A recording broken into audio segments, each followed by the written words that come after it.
എന്താ അഞ്ജു അഞ്ജു ആഹാ സ്നേഹിക്കുന്ന പെണ്ണിനെ സ്വപ്നം കണ്ട് പേടിക്കുന്നവനെ ഞാനിത് ആദ്യമായിട്ട് കാണുക. അഞ്ജു നിന്നെ സ്വപ്നം കണ്ട് പേടിക്കുകയാണെങ്കിൽ അതെനിക്ക് മനസ്സിലാക്കാൻ പറ്റും. വിധിയെയാണ് അച്ചായ ഞാൻ പേടിക്കുന്നത്. അതാരാ? SI പോസ്റ്റിന് അർഹതയുണ്ടായിട്ടും തലനാരിയുടെ വ്യത്യാസത്തിന് എനിക്ക് ആ പോസ്റ്റ് നഷ്ടപ്പെട്ടു. ഇനി അഞ്ജുവിനെ കൂടി അവൻ സ്വന്തമാക്കിയ പിന്നെ ഞാൻ ജീവിച്ചിരിക്കില്ല. മരിക്കുന്ന കാര്യത്തെ പറ്റിയൊക്കെ നാളെ നേരം വെളുത്തതിന് ശേഷം നമുക്ക് സംസാരിക്കാം. ഇപ്പൊ നീ കിടന്നുറങ്ങി ചെല്ല്. കിടന്നുറങ്ങണ മോനെ. എന്റെ കർത്താവേ മനുഷ്യ. അച്ചായ പെണ്ണിന്റെ മനസ്സ് പെട്ടെന്ന് കീഴടക്കാനുള്ള കുറുക്കു വഴിയല്ലോ അച്ചായനറിയോ? ആ ദിവസവും ഓരോ ആനമുട്ട പുഴുങ്ങി തിന്നാ മതി. മതിയാ? നീ കിടന്നു മോനെ. ആവശ്യമില്ലാണ്ട് മനുഷ്യൻ ഇതെന്തത്?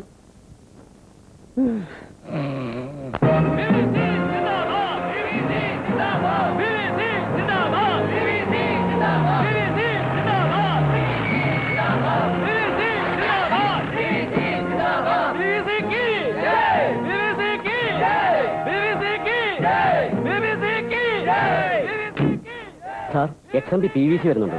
മനസ്സിലായി. സ്റ്റേഷനിൽ കിടന്ന് ബഹളം ഉണ്ടാക്കരുതെന്ന് പറയടോ. അത് പറഞ്ഞാൽ ഞാൻ നാളെ പാറശാലയിലെത്തും ട്രാൻസ്ഫർ ആയിട്ട്. സ്വൈരം തരില്ല. സത്യസന്ധമായിട്ട് ജോലി ചെയ്യാനും സമ്മതിക്കില്ല.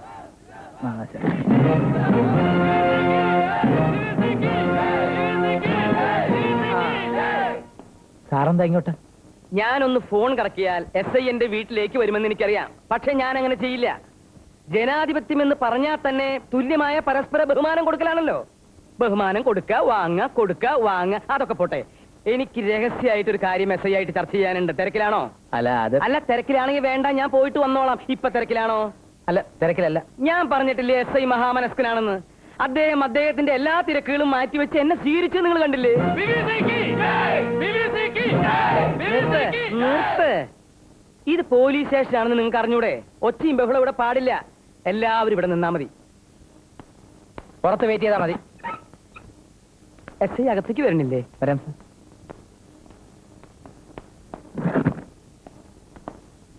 എന്താ SI ഇരിക്കണില്ലേ? ജനാധിപത്യത്തെക്കുറിച്ചും പരസ്പര ബഹുമാനത്തെക്കുറിച്ചും ഞാൻ സംസാരിച്ചത് ഇൻസ്പെക്ടർ ശ്രദ്ധിച്ചു കാണുമല്ലോ. എന്നാ ഇൻസ്പെക്ടർ ആ രീതിയിലുള്ള ബഹുമാനം എന്നോട് കാണിച്ചില്ല എന്ന് എനിക്ക് ചെറിയൊരു പരാതിയുണ്ട്. സാർ എന്താണ് ഉദ്ദേശിച്ചതെന്ന് എനിക്ക് മനസ്സിലായില്ല. ഞാൻ എന്റെ ശിഷ്യന്മാരെ പുറത്ത് നിർത്തിയിരിക്കുന്നത് എന്തിനാണെന്നറിയോ? ഇൻസ്പെക്ടർ ഇതുപോലെ പൊട്ടംകളി കളിക്കുമ്പോ എനിക്ക് എന്റെ നിയന്ത്രണം നഷ്ടപ്പെടും. വായിൽ തോന്നിയതൊക്കെ ഞാൻ വിളിച്ചു പറയും. ഡ്യൂട്ടിയിലുള്ള ഒരു ഉദ്യോഗസ്ഥനെ മറ്റുള്ളവർ കേൾക്കെ ചീത്ത വിളിക്കുന്നത് എനിക്ക് ഇഷ്ടമല്ല സാറേ. എന്താ പേര്? ഭാഗ്യനാഥൻ. ഓ ഭാഗ്യനാഥൻ. സ്വന്തം പ്രവൃത്തിയിലൂടെ ഒടുക്കം ആ പേര് നിർഭാഗ്യനാഥൻ എന്നാക്കി മാറ്റരുത്. എടോ തനിക്കറിയില്ലേ 25 ലക്ഷം രൂപ പാർട്ടി ഫണ്ടിലേക്ക് സ്വരൂപിക്കുന്നതിനുള്ള ചാർജ് എനിക്കാണെന്ന്? അറിയാം. ഓ അറിയാം. അപ്പൊ മനഃപൂർവ്വമാണ് മെട്രോ കേബിൾസിൽ ഫണ്ട് പിരിക്കാൻ ചെന്ന എന്റെ പ്രവർത്തകരെ താൻ പിടിച്ച് ഭീഷണിപ്പെടുത്തിയത്. ഞാൻ ആരെയും ഭീഷണിപ്പെടുത്തിയില്ല സാർ. മെട്രോ കേബിൾസിലെ തൊഴിലാളികളും മാനേജ്മെന്റും ഇവിടെ ഒരു കംപ്ലൈന്റ് തന്നു.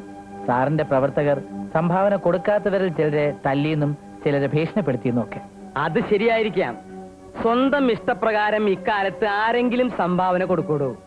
അപ്പൊ ചിലരെ തല്ലും, ചിലരെ ഭീഷണിപ്പെടുത്തും. അതൊക്കെ സ്വാഭാവികമാണ്. ഈ 25 ലക്ഷം രൂപ ഒരു മാസത്തിനകം സ്വരൂപിച്ചു കൊടുത്തില്ലെങ്കിൽ പാർട്ടിയിൽ എന്റെ സ്ഥാനം എന്താവും? കേന്ദ്രമന്ത്രി വിമൽ ബാസു ചാറ്റർജിയാണ് ഇവിടെ വന്ന് ഫണ്ട് ഏറ്റുവാങ്ങുന്നത്. അത് തനിക്കറിയാമോ? മര്യാദയ്ക്ക് നിന്നാൽ എല്ലാവർക്കും കൊള്ളാം. എന്റെ പ്രവർത്തകരുടെ ഒരു തുള്ളി കണ്ണുനീര് വീണാൽ ദാ ഇവിടെ നോക്ക്. പാർട്ടിയിൽ എനിക്കൊരു രഹസ്യ പേരുണ്ട്, ഭസ്മാസുരൻ. ദഹിപ്പിച്ചു കളയും ഞാൻ. ഇവിടെ വന്ന് ഇവിടെ വാ വാ വാ. ഇതേതാ സ്ഥലം? കാസർഗോഡ്. ഇവിടെന്ന് ഞാൻ ഇവിടേക്ക് മാറ്റും. ജയ് ഭാരതമാതാ, ജയ് ഭാരതമാതാ. ഞാനാ കമ്മാരനോ? ഓ ഒപ്പിടാമെന്നാണേ. ഞാൻ പലതവണ വീട്ടിൽ വന്നിരുന്നു. രാത്രിയിലെ പകലോ? അയ്യോ പട്ടാപ്പകല്. സാറിനെ ഒന്ന് കാണാൻ പോലും ശിഷ്യന്മാർ അനുവദിച്ചില്ല. എനിക്ക് തിരക്കൊഴിഞ്ഞിട്ടുള്ള സമയം വേണ്ടടോ. അടുത്ത തെരഞ്ഞെടുപ്പിൽ ഞാൻ അസംബ്ലിയിലേക്ക് മത്സരിക്കണോ അതല്ല ലോകസഭയിലേക്ക് മത്സരിക്കണോ എന്ന തീരുമാനം ഇതുവരെ ആയിട്ടില്ല. നേര് പറഞ്ഞ അസംബ്ലിക്ക് മത്സരിക്കുന്നതാണ് എനിക്കിഷ്ടം. പക്ഷേ വിമൽ ബാസു ചാറ്റർജിക്കും ഛോട്ടാ സിംഗിനും ഒരേ ഒരു നിർബന്ധം, ഞാൻ ലോകസഭയിൽ തന്നെ മത്സരിക്കണമെന്ന്. അതിരിക്കട്ടെ, താൻ എന്തിനാ ഇപ്പൊ എന്നെ കാണാൻ വന്നത്? ജീവിക്കാൻ വയ്യെന്നായി സാറേ. അതുകൊണ്ട് പാർട്ടി ചേർന്നാ കൊള്ളാമെന്നുണ്ട്. അയ്യോ, എനിക്ക് തന്നെ പോലെ ഒരുപാട് പേര് ഇപ്പൊ തന്നെ പാർട്ടിയിലുണ്ട്. ആ. എന്നാലും കുഴപ്പമില്ല, ഞാൻ ഒന്ന് ആലോചിക്കട്ടെ. ആ.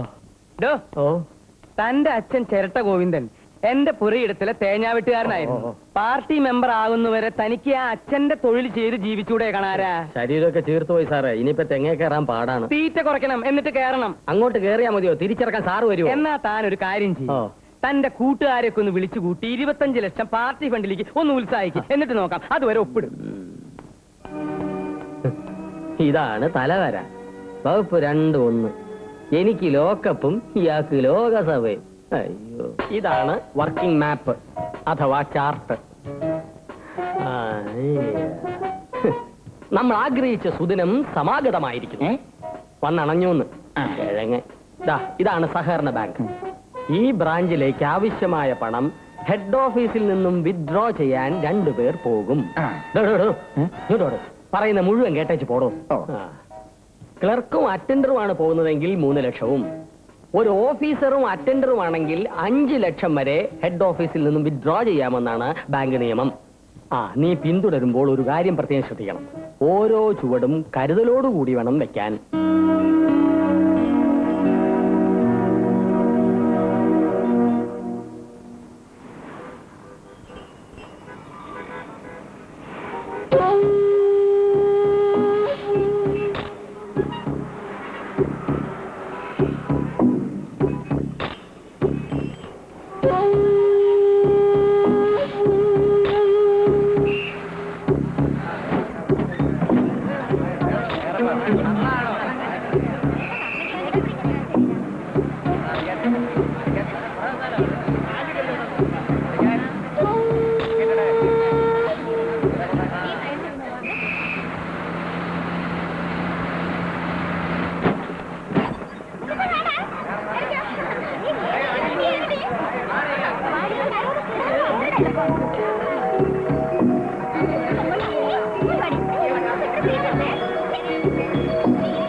അയ്യോ, പറ്റിച്ചോ? ഇത് സ്വർണ്ണമല്ല, പിത്തളയാ. അള്ള പലിശ. അയ്യോ, താടി. ഓ, നീ എന്റെ ശിഷ്യൻ തന്നെയാണടാ മകനെ. ബ്രദറെ എന്തോ ഞാൻ നിന്നെ ഒരുപാട് വേദനിപ്പിച്ചിട്ടുണ്ട്, വിഷമിപ്പിച്ചിട്ടുണ്ട്. അതിനുവേണ്ടി നിന്റെ ഉണക്ക കാല് പിടിച്ചു. ഇനി ഞാൻ നിന്റെ മുഖത്ത് നോക്കി ഒരു സത്യം പറഞ്ഞോട്ടെ? ഇത്രയും കാലം ഞാൻ വിചാരിച്ചിരുന്നത് ഈ തല നിനക്കൊരു അലങ്കാര വസ്തു മാത്രമാണെന്ന്. ഇപ്പോഴാണ് എനിക്ക് ബോധ്യമായത് ഇത് നിറയെ ബുദ്ധി മിക്സ് ചെയ്ത തലച്ചോറാണെന്ന്. കാണട്ടെ കാണട്ടെ, തുറക്ക് തുറക്ക്. തല തുറക്കാനോ? അയ്യോ, തട്ടിക്കൊണ്ടുവന്ന പെട്ടി തുറക്കാൻ.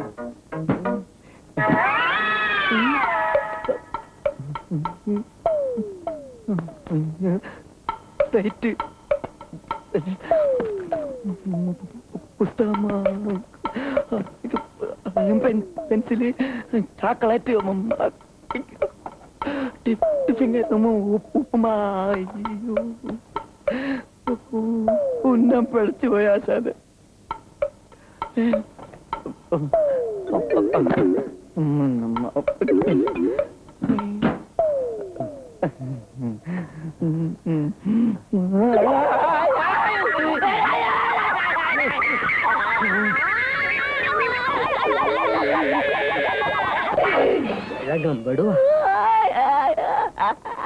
പക്ഷെ തിണ്ടൽക്കർ എത്ര ചാൻസാ കൊടുത്തത്? വൺ ഡേ ആവുമ്പോ അങ്ങനെയല്ലേ പറ്റൂ. അത് ശരിയാ, ഒരു ബാഡ് ബോളിന് വേണ്ടി എത്ര നേരം വെയിറ്റ് ചെയ്യാ. മാത്രമല്ല ഇത്രയും കൺസിസ്റ്റൻസി വേറെ ആരും കാണിച്ചതില്ലല്ലോ. നിന്റെ ക്യാമ്പിളി പോലും കാണിച്ചിട്ടില്ല കേട്ടോ. ഹലോ, ഇതെങ്ങനെ ഈ വഴിക്ക്? പാടില്ലേ? പാടുണ്ട്. ഞാൻ ഈ വഴിക്ക് പ്രതീക്ഷിച്ചില്ല. ഞാനൊരു ഫ്രണ്ടിനെ കണ്ടിട്ട് വരികയാണേ. വീട് ഇവിടെ അടുത്താണോ? അതിരിക്കട്ടെ, അന്ന് നാട്ടിൽ വെച്ച് കണ്ടപ്പോ SI ആണെന്ന് എന്നോട് കള്ളം പറഞ്ഞത് എന്തിനായിരുന്നു? അതൊരു തമാശ. പിന്നെ SI ടെസ്റ്റ് എഴുതിയിട്ടുണ്ടല്ലോ, ഏത് നിമിഷവും SI ആവും. അപ്പൊ കോളേജിന്റെ മുമ്പിൽ വെച്ച് SI ആയിട്ട് അഭിനയിച്ചതോ? കോളേജിൽ ഞാൻ നാടകങ്ങൾ അഭിനയിക്കാറുണ്ടല്ലോ, അതുപോലൊരു അഭിനയം. എങ്ങനെ ഉണ്ടായിരുന്നു? അഭിനയം ഇഷ്ടപ്പെട്ടോ?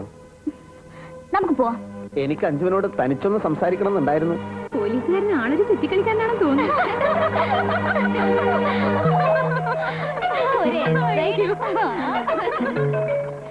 നീ എന്താ ഇവിടെ? ഞാനിപ്പോ ഇവിടെയാ. ഡ്യൂട്ടി ഇല്ലേ? ഓഫാ. ഓഫ് എടുത്ത് പെമ്പിള്ളന്റെ പിറകെ നടക്കുകയാണല്ലേ? അതെ. നിന്റെ ഭരണമൊക്കെ സ്റ്റേഷനിൽ മതി. ഇനി വേണേ സത്യം കേട്ടോ, അഞ്ജുവിന് എന്നെ ഒന്ന് കാണണമെന്ന് പറഞ്ഞു. അങ്ങനെ വന്നു പറഞ്ഞ എന്തിന്? കല്യാണം കഴിഞ്ഞിട്ടില്ലാത്തൊരു പെൺകുട്ടി, കല്യാണം കഴിഞ്ഞിട്ടില്ലാത്തൊരു സുന്ദരനായ ചെറുപ്പക്കാരനെ കാണാൻ ആഗ്രഹിക്കുന്നത് എന്തിനാണെന്ന് അറിയാത്ത നീയൊക്കെ എവിടത്തെ പോലീസാണോ? ദേ, ഇതൊന്നും ഞാൻ വിശ്വസിക്കാൻ പോണില്ല. വിശ്വസിക്കണ്ട, നിന്റെ പദവിയിലൊന്നും അവൾ വീഴില്ല. എന്നോട് അവൾ പറഞ്ഞത് കേൾക്കണോ? Charms attract the eyes, but merit wins the soul. എന്ന് വെച്ചാൽ ഇംഗ്ലീഷാണ്. അർത്ഥം അറിയില്ലെങ്കിൽ പോയി ഡിക്ഷണറി നോക്കണം.